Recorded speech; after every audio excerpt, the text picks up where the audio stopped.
This is my Nana. She is my dad's mom and my grandma. She was born in Portland, Oregon, but moved to many places during her life.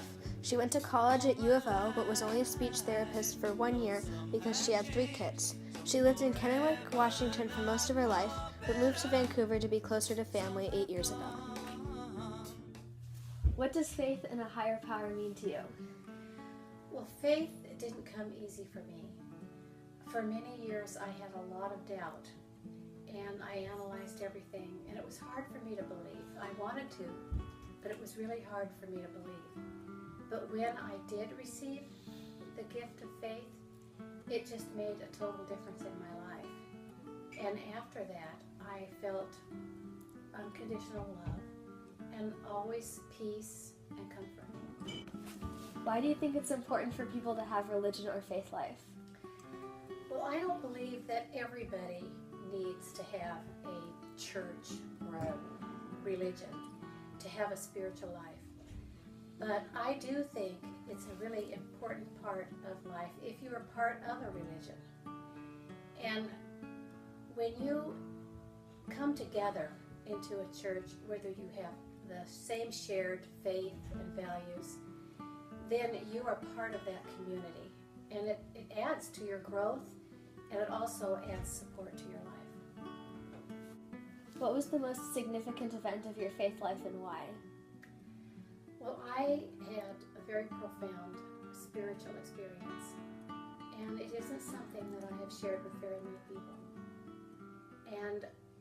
But I am going to share it with you, because if I didn't share it with you, I wouldn't be honestly answering this question. So when I was probably 47, I was diagnosed with a non-curable disease, and I was physically miserable and mentally and emotionally devastated. And I just didn't know I couldn't cope. It was really a hard thing for me, and I felt very despairing.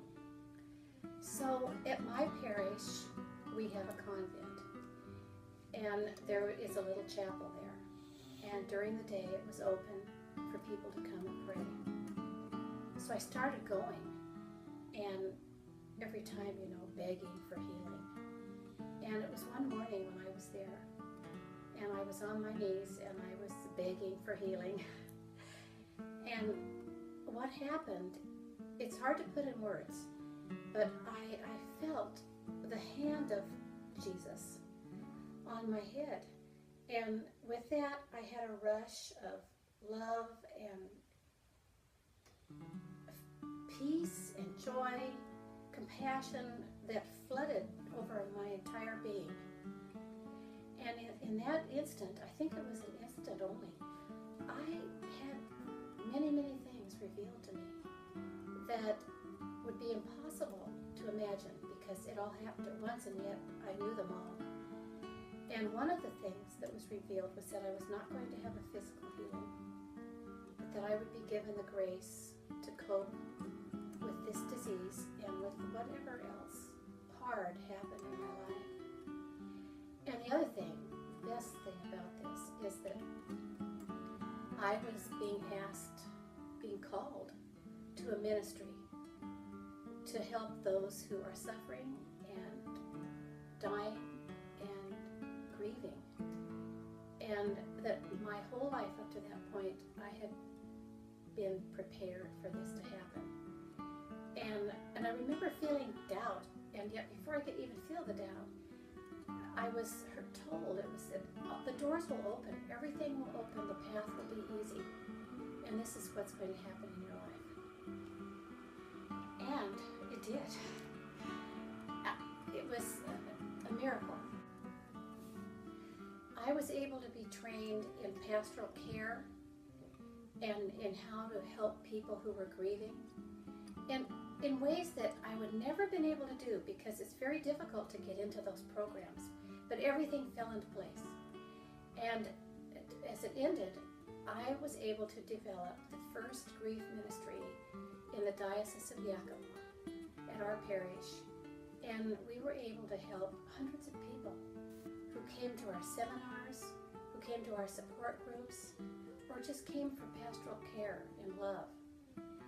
And if it hadn't been for that moment in that little chapel in the convent, none of this would have ever happened.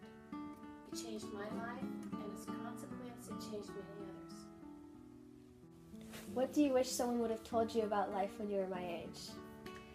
Well, life is a very precious, beautiful gift that we have that's full of adventure and mystery. And there are two things that I wish that I could have heard from someone that I respected and cared for and knew cared for me. And the first one is about choices. And it is so important that we think so carefully before we make choices, and that we take the time to always make good choices in our daily life and in the big things that really affect our lives. And if we follow our heart and make the right kind of choices, it'll always turn out good. And the other one is to follow our dreams, not someone else's dreams that they have for us unless they're compatible with ours. But we have this one life, and we need to follow our dream, and we need to listen to our heart, because our heart will never let us down.